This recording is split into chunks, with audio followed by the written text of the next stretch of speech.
Bonjour à tous.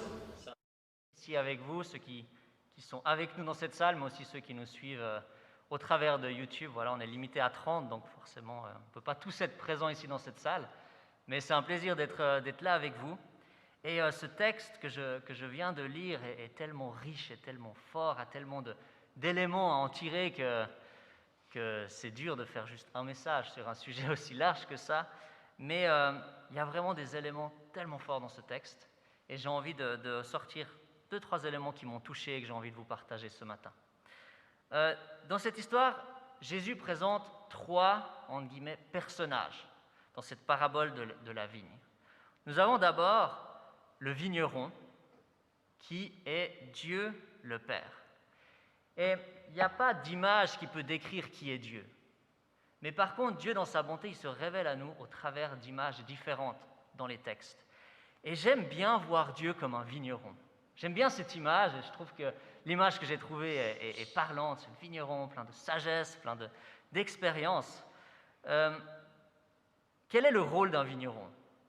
Un vigneron, il doit prendre soin de sa vigne. Vous savez, pour un vigneron, sa vigne, c'est quelque chose de tellement important. C'est son travail d'une vie, c'est peut-être son héritage, c'est quelque chose qui est important pour lui. Et je me souviens, il y a quelques années, je discutais avec un vigneron sur Genève, et il me disait qu'avec son fils, ils ont décidé de passer à l'agriculture biologique, et il avait peur que sa vigne ait tout d'un coup un changement et qu'il perde sa vigne. En fait, on sentait le cœur de ce vigneron pour sa vigne. Et je trouve beau cette image de voir Dieu qui a un cœur pour sa vigne. Deuxième rôle d'un vigneron, c'est qu'il doit tailler. Il doit tailler la vigne. Et ça, c'est un travail minutieux, un travail important, un travail technique. C'est un art de savoir bien tailler une vigne. Il n'y a pas de machines qui peuvent remplacer ce travail-là. Voilà, ça c'est aussi un rôle du vigneron.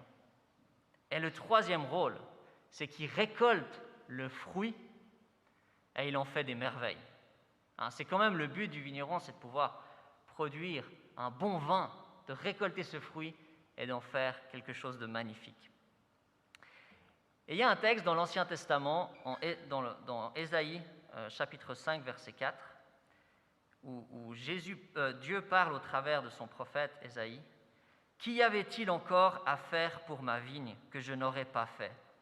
Pourquoi, alors que j'attendais un beau et bon raisin, n'en a-t-elle produit que de mauvais ?» Je trouve de nouveau ce texte, on voit ce cœur du vigneron pour sa vigne. Dans ce cas-là, c'est Israël, l'image pour qui elle est, qu'il a tout donné pour sa vigne. Il a tout donné ce qu'il avait pour sa vigne parce qu'elle lui tenait à cœur. Et on voit aussi cette tristesse de voir que du mauvais fruit en sortir. Donc on sent le cœur de Dieu pour son peuple dans ce verset d'Ésaïe. Deuxième personnage dans cette histoire, le vrai plan de vigne, Jésus. Il dit « Je suis la vigne ». Le cep, le vrai plan de vigne. Et c'est des mots qui sont très forts. Parce que comme on voit plusieurs fois dans l'Ancien Testament, la vigne était une image pour parler d'Israël. Donc quand Jésus déclare ça, ce n'est pas une petite déclaration, c'est quelque chose d'important. Il se met à l'égal d'Israël d'une certaine manière. C'est des mots qui sont forts. Et le cep, en fait, c'est ce qui va définir l'identité du raisin. Vous savez, on parle de cépage. Le cep, c'est ce qui définit quel fruit va sortir, en fait, du sarment. Et maintenant, on arrive au troisième et dernier personnage, qui est les sarments, l'être humain. Nous sommes les sarments. Je ne sais pas ce que ça vous parle de dire « vous êtes une branche ». C'est ce que Jésus dit, nous sommes une branche. Alors c'est une image, qu'on soit bien d'accord, mais c'est drôle. Moi, quand je pense à branche, je pense à ce tas de branches. C'est une image chez moi. Il y a quelques années, j'ai taillé mon talus et j'avais ce gros tas de branches qui était là, qui est resté là un peu trop longtemps. Mais je ne pouvais rien faire avec ce tas de branches. Je ne peux pas le vendre, je n'ai même pas le droit de le brûler en Suisse.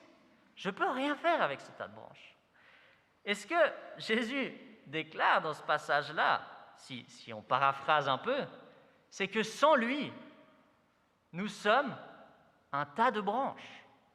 Sans Jésus, nous sommes un tas de branches. Pourquoi il dit « En dehors de moi », au verset 5, « vous ne pouvez rien faire ».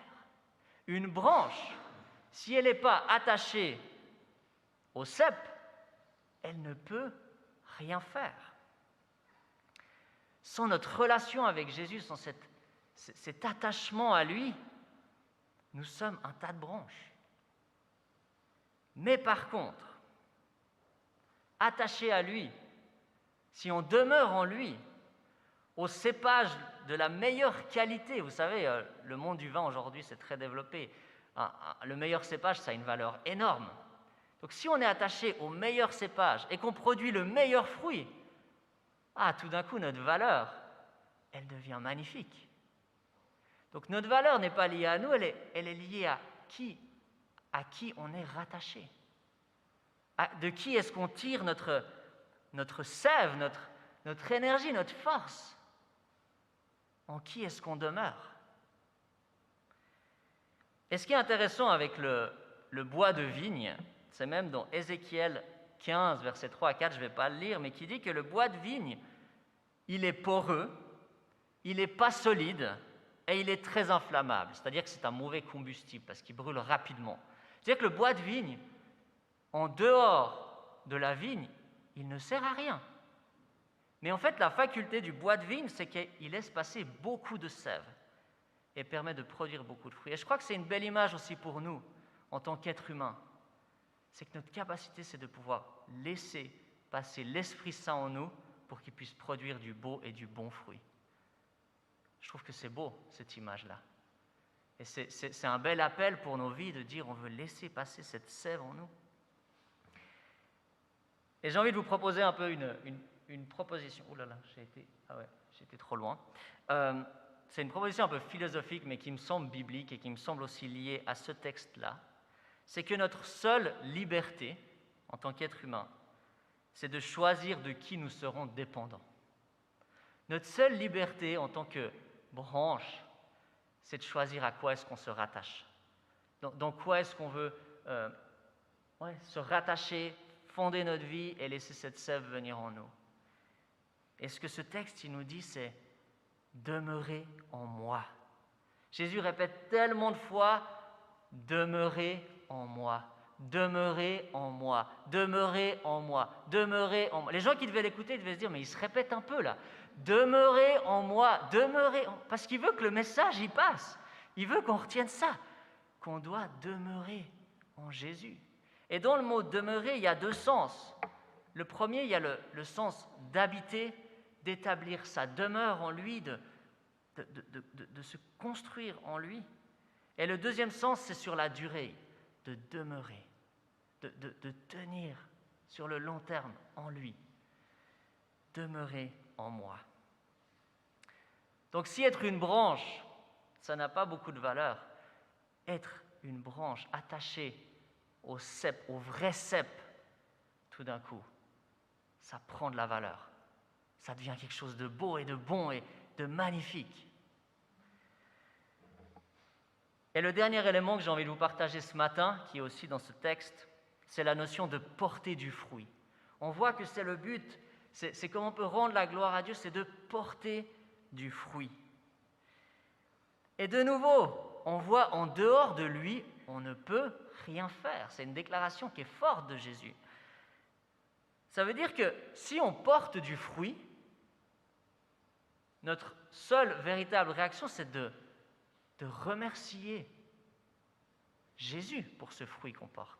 On n'a pas à se glorifier nous-mêmes pour le fruit qu'on porte, parce que sans lui, on ne peut rien faire. C'est ramener ce fruit au vigneron.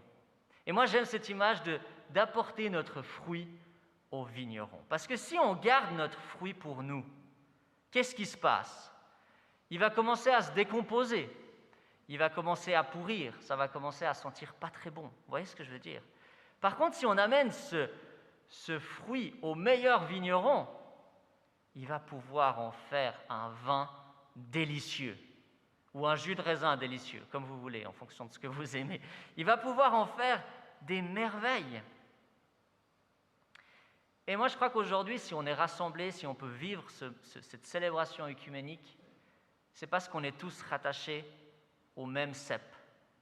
On est tous rattachés à ce cep qui est Jésus. Et c'est ça qui nous rassemble. Comme l'a dit Gilles au début, en introduction, il y a des éléments qui pourraient être des différences entre nous. Mais si on regarde à ce qui nous rassemble, c'est ce cep, c'est qu'on est rattaché à Jésus, qui est le vrai plan de vigne. Et on porte tous des fruits.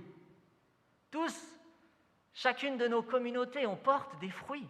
Jésus ne décrit pas quel est le fruit dans ce passage-là. Mais on porte tous des fruits.